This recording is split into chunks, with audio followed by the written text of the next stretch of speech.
5 years is a really long time when it comes to a car's model life cycle revisions, so this Jaguar F-Pace facelift couldn't have come soon enough. It brings with it crucial revisions to the cabin and the features list, but its mechanicals are unchanged.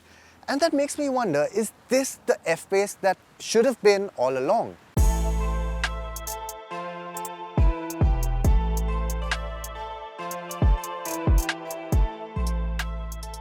To answer that question, let's look at everything that's new on the Jaguar F-Pace facelift, which is now only available in the sportiest R-Dynamic trim in either petrol or diesel.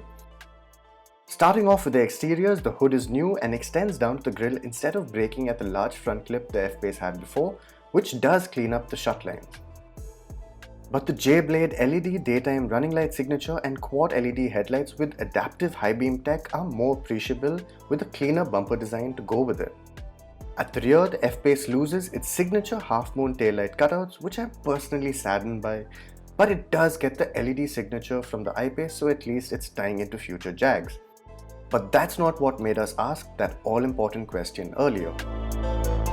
That is down to the completely revamped interiors, the dash, infotainment, instrumentation, door cards, features list, it's all new. Gone is the tiny, fairly outdated infotainment and old-school Jag dash layout and that rising gear selector, and in its place is one of the best cabins in the business. Who else but Jaguar would have the daring to offer red interiors? Any piece of trim that looks metallic most likely is crafted from solid aluminium billet, and it all feels high quality from the leather-clad door cards stretching down to the soft touch materials around the lower dash. The only exceptions being the slightly mushy feel from the rotary climate controls. But still, there are storage spaces aplenty, the window switches are finally where you expect them to be, and the standard features list is quite extensive too. The 11.4-inch curved glass PV Pro infotainment system is a breeze to use, the Meridian audio sounds good, and the wireless phone charging is convenient. There's also a 360-degree camera with 3D view, configurable ambient lighting, an onboard SIM for over-the-air software updates, 4-zone climate control, and more. The seating position's just right, and there is more than enough room at the rear for my 5'11" frame, though the high central tunnel isn't ideal. It's not a deal breaker though, even the boot is well sized. But what could be a deterrent is actually what hasn't changed.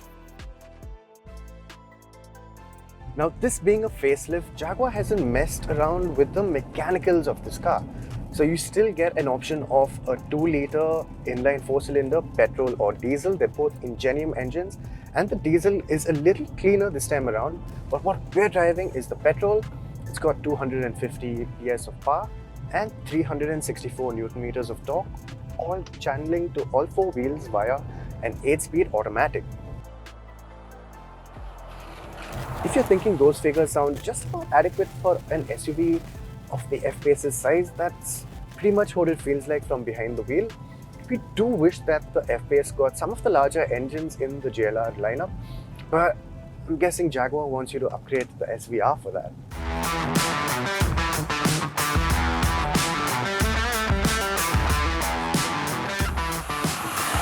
More than the power outputs themselves, it seems like the gearbox is what's holding this powertrain back. It does feel like it's entirely too relaxed, especially in its downshifts. But when you put the car into dynamic and put the gearbox into its sport mode, it improves dramatically. In fact, it feels like the F-Pace really should have just had the dynamic and the sport mode in the gearbox, and that's it. It makes such a big difference. If you do leave it in comfort, you will find that the gearbox gets caught out at low speeds, and it always seems to be in a higher gear than what it's required to be. So when you put your foot down, there always seems like there's a little more hesitation as the gearbox finds the right gear and then the engine responds. All that considered, it makes so much sense to use the lovely fully aluminium paddle shifters behind the wheel. It puts you in proper connection with the car, and honestly, it just makes driving the F-Pace a lot more enjoyable. Even when you do take manual control of the gearbox, it's not like you're getting lightning quick gear shifts.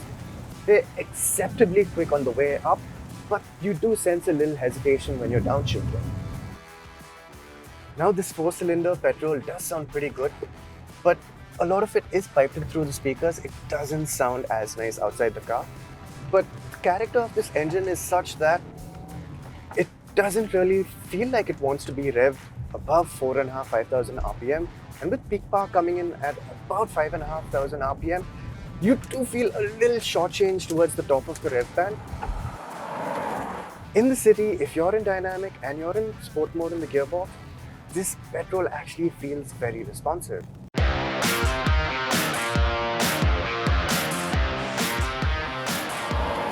Now, given how bad conditions are today, I am thankful that I'm in a car with all-wheel drive, but the Jag's traction control and ESP does play spoilsport quite often, and you can only turn it off in dynamic mode, and it's only then that you feel a little bit of the power going through the rear of the car. Otherwise, you've got ESP just cutting the engine out completely.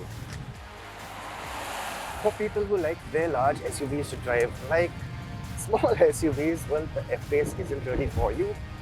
It does feel its size, but it feels refreshingly old school in a time when all of these modern generation SUVs have very, very light steerings. Dynamic does up it up a little bit, but if you enjoy driving, you're definitely going to enjoy that little bit of added weight, because the steering does feel very precise and it does feel quite feelsome.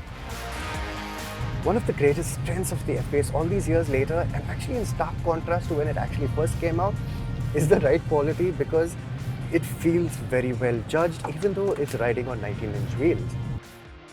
So the F-Pace might sit on steel springs and not have adaptive dampers, but the baseline setup is comfortable, and with the little bit of body roll that this setup does induce when you're cornering, it doesn't feel like it's too much. Honestly, it's not unsettling because it deals with these mid-corner bumps so much better than before. When you do start to hustle the F-Pace, you feel the weight moving around, but it's such a natural feeling that you can have a lot of fun in this car. Of course, this does mean that this is a Jaguar that will probably suit someone who's looking to drive their SUV rather than be chauffeured around it.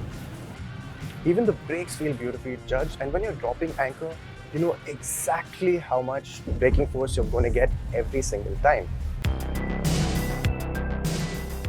That ex-showroom price of Rs 69.9 lakh for either the petrol or diesel F-Pace starts to look very tempting, straddling the segment between the smaller and larger German rivals. But the great driving dynamics are at ends with the lackluster performance, at least in its petrol form.